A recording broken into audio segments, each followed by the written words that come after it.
Te saludamos Jorge Cano y Verónica Calvo Piña desde Entrevistas Wambra.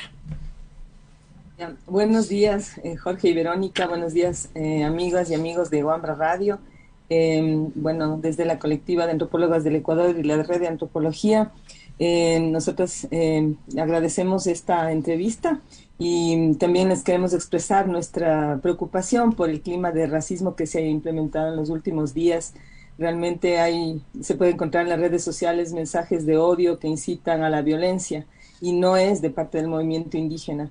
Entonces eso queríamos dejar claro y también dejar en claro que estas prácticas racistas no son de ahora, estas prácticas provienen desde la misma, entre comillas, conquista, que en realidad fue una invasión, ¿no? Desde estos pueblos que en ese entonces ni siquiera se llamaban España, pero fue una conquista violenta que arrasó con las vidas, con los territorios, con el vivir bien de estas poblaciones de Abiyán. Y justamente nos vamos a ubicar en lo sucedido en el contexto del paro en este año 2022. ¿Cuáles son las características de esos mensajes, de ese discurso que se ha levantado, que tendría justamente esta línea racista, xenófoba en torno a la protesta social? Bueno, este racismo se caracteriza por discriminar, por excluir, por amenazar, por insultar, por estigmatizar a las personas, en este caso el movimiento indígena que tiene tanta fuerza en el país. No es de gratuito que este mensaje se dirija con tanta fuerza hacia el movimiento indígena, porque es un movimiento que en la historia del Ecuador, en la historia reciente del Ecuador, ha tenido un protagonismo muy importante en la política del país y en lograr incluso la democratización de nuestro país, porque habría que preguntarse, ¿no?, ¿qué es la democracia? A veces se entiende la democracia simplemente como depositar una papeleta cada 4 años y dejar ahí los destinos del país.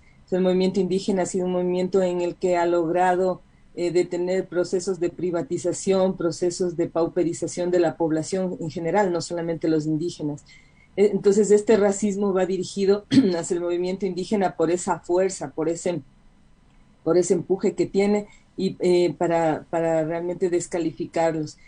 Una de las situaciones en las que es así común encontrar en nuestro país es, por ejemplo, los chistes racistas, ¿no?, que también van de la mano con los chistes sexistas. Entonces, esos chistes que parecen que no llegan a ninguna parte, que no es una agresión, son una de las agresiones más fuertes porque nos llegan no solamente a nuestro consciente, sino a nuestro subconsciente y se naturalizan. Se hace ver a los indígenas como raros, como faltos de inteligencia, como personas que no son limpias, que son personas que, digamos, que no tienen desarrollada una sensibilidad. Por ejemplo, cuando se ve que un indígena tiene unas propiedades o tiene, tal vez vive como alguna de las personas que vivimos aquí en la ciudad, con los servicios básicos, se ve como algo raro. Hay muchas personas que se sorprenden. Es como si los indígenas no tuvieran derecho a tener derechos. Y justamente, Marisol, sí, y estos términos, estos discursos, no solo están como en el cotidiano, permean, llegan hacia autoridades. Hemos escuchado justamente cómo se está administrando la ciudad y la política pública desde el actual alcalde de la ciudad, y también medios de comunicación, periodistas que han establecido la relación entre comunero, persona de un pueblo y una nacionalidad indígena, y terrorista, y lo han ido como sosteniendo este tema de la violencia. ¿Qué pasa justamente ya en estos espacios que amplifican esos discursos? Y me refiero a líderes políticos y a periodistas en medios de comunicación. La cuestión es que justamente el racismo nos hace naturalizar todo eso. Entonces nosotros somos amamantados con racismo. Desde antes de nacer nosotros ya estamos escuchando esos mensajes racistas, ¿no? Y eso desde la primera infancia yo recuerdo compañeras en la escuela que discriminaban a los niños que eran más oscuros o a los niños que tenían, digamos, no tenían rasgos blancos. Desde ahí, o sea, los niños de 4, de 3 años ya saben estos códigos racistas. Y eso ha llegado, por ejemplo, en estas protestas a que se disminuya el valor de la vida de las personas, por ejemplo, que han estado luchando en la calle, que son de los sectores populares, que muchos de ellos son indígenas. Entonces, respecto a lo que señalas de las autoridades, por ejemplo, el alcalde de Quito ha señalado que van a destruir Quito, que las paredes, que los adoquines, que qué terror, y hay imágenes que circulan, ¿no? Una chica pintando un patrullero o una pared, y eso se le criminaliza, se le ve como algo terrible, y las vidas de estas personas, de los indígenas, de las personas del pueblo, son vistas como menos valiosas que un adoquín, menos valiosas que una pared, que la pintura de una patrulla. Entonces, ese es el racismo, ¿no? Que llega a disminuir la vida de las personas discriminadas a incluso a menos que un objeto de estos, algo que está en las ciudades, ¿no? Tanto como una piedra, un adoquín, una pared, llegan a ser menos importantes. Incluso yo había visto en la Defensoría del Pueblo que sacan un llamado a la paz y se conduelen de la muerte de este sargento. Toda vida es valiosa, toda vida vale y es necesario, digamos, defenderla, pero no, yo no había visto, no, en la Defensoría del Pueblo que se sacara también un comunicado por estas otras vidas, ¿no? Estas vidas del pueblo, estas vidas racializadas, criminalizadas por el solo hecho de defender sus derechos. Ahora, Por ejemplo, Marisol, ajá. Sí, también tenemos algo que quisiera que digamos como ponerle más análisis, y es el hecho de que desde las voces, digamos, algunas casi que autorizadas de la opinión pública de Quito, se habla de que los indígenas llegan a Quito a invadir esta ciudad. ¿Cómo entender, digamos, este discurso, pero además esta presencia también multitudinaria de la necesidad de tomarse la capital de Quito? uh-huh. Bueno, Quito es el centro político del país, ¿no? Y hay que mencionar que si es los indígenas han llegado hasta las autoridades, han pedido diálogo desde hace un año.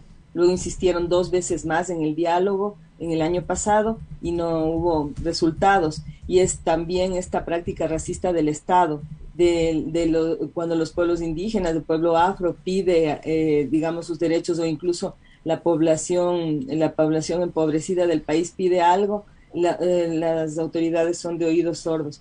Pero cuando, digamos, las cámaras de producción o personas que tienen mucho poder político o económico piden un diálogo con el presidente, al día siguiente están almorzando en Carondelet. Entonces ese también, ahí se llega a ver el racismo. Entonces, si los indígenas, los campesinos no vienen a la ciudad, es como si no existiera el problema.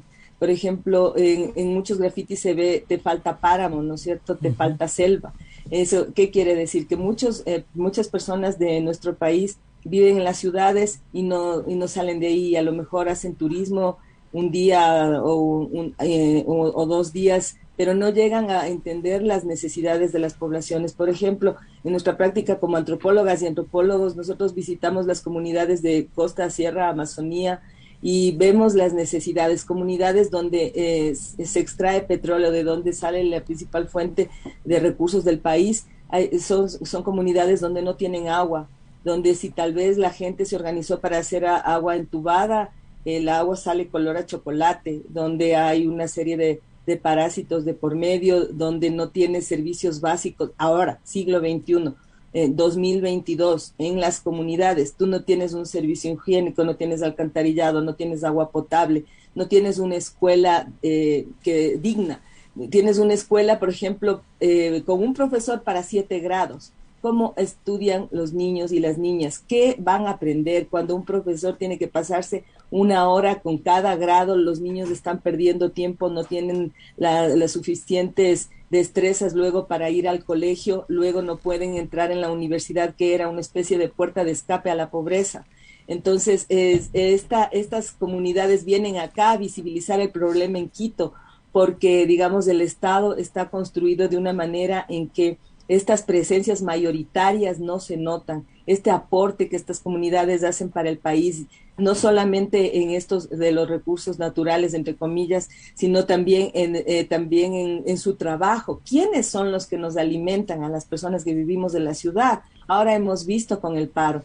¿Quiénes hacen, digamos, preparan los alimentos? ¿Quiénes con su trabajo durante un año pueden producir papas, pueden producir, por ejemplo, plátano?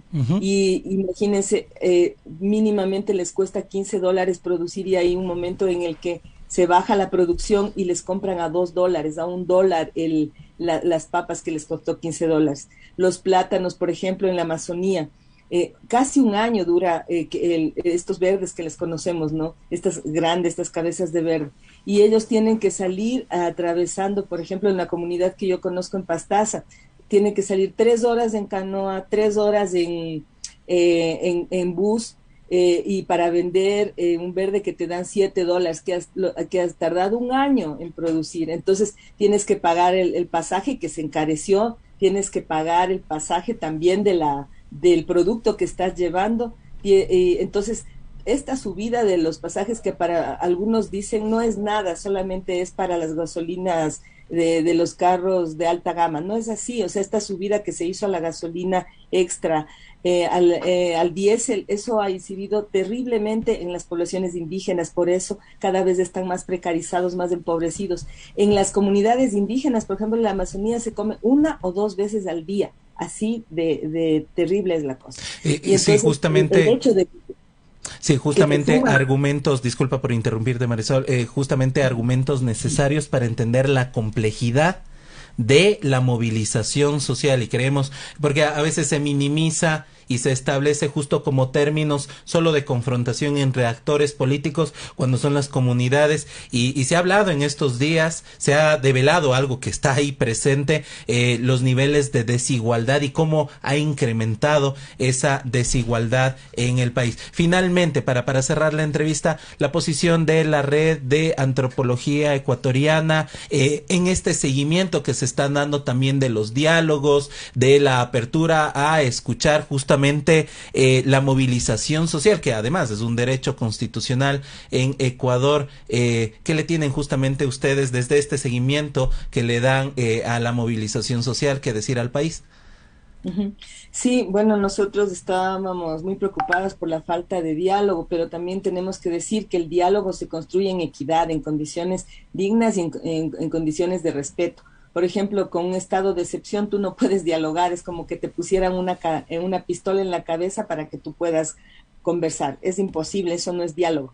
Por otro lado, también estas realidades estructurales del país de la pobreza. Déjame mencionar, por ejemplo, en el 2021, el porcentaje de personas en pobreza por autoidentificación étnica es del 78.6. O sea, de cada 100 indígenas, 79 son pobres. Entonces, nosotros pensamos que el diálogo se construye con esta voluntad de cambiar estas realidades tan lacerantes en el país. Entonces, el diálogo implica realmente atender esas demandas que son lo mínimo que se puede pedir. Si uno va al campo se ve que hay muchísimas más necesidades, pero los compañeros del movimiento indígena y del movimiento campesino han priorizado esos 10 demandas que son lo mínimo, y sobre todo esta de no ampliar la frontera petrolera, no ampliar la frontera minera, porque cada vez que se hace una actividad de este tipo se destruye el agua, la tierra, el aire, se contamina, se deforesta, se daña el clima social. Generalmente donde hay extractivismo van actividades de prostitución, de trata de personas, trata de niñas. Entonces es sumamente grave. Entonces, para que realmente haya un diálogo, que esperamos que en este día se dé, que ese diálogo sea realmente un cambiar ciertas medidas, ciertos decretos, leyes que están empobreciendo al país. No se puede seguir privatizando, porque la privatización es deprivación de estas poblaciones que no tienen salud, que no tienen un paracetamol, un ibuprofeno, un diclofenaco, ni siquiera eso existe en los centros de salud, que los laboratorios no funcionan porque no tienen insumos, que solamente están los médicos ahí, pero los médicos no pueden hacer nada si es que no hay medicina, si es que no hay insumos. Entonces nosotros pensamos que este diálogo realmente tiene que dar esa cabida a esas demandas, sobre todo las que han apuntado a estos puntos de no más extractivismo, ni petrolero ni minero, y a bajar el precio de los combustibles que ya se subió, y como dicen los expertos, ya no se está subsidiando el petróleo aquí en el país, no se está subsidiando los combustibles. En el año pasado ya, digamos desde el 2019, con esa subida que hizo Moreno, ya se dejó de tener subsidio. Entonces hacemos nosotros un llamado a esa sensibilidad, a que el país no solamente son las ciudades, no solamente son los estratos altos del país, son estos pueblos indígenas, campesinos, afroecuatorianos, mestizos también y montubios, que están trabajando para garantizar la soberanía alimentaria, que nos podamos alimentar aquí en las ciudades. Marisol, muchísimas, lamentablemente por el tiempo tenemos que cerrar. Muchísimas gracias, Marisol, por esas apreciaciones, digamos, poner como varios temas de lo que tú decías, de las cosas que pasan en otros lados del país, que no están en las grandes ciudades y que muchas veces también escapan a las políticas públicas y evidentemente también a estas otras comprensiones del país. Muchísimas gracias. Gracias a ustedes.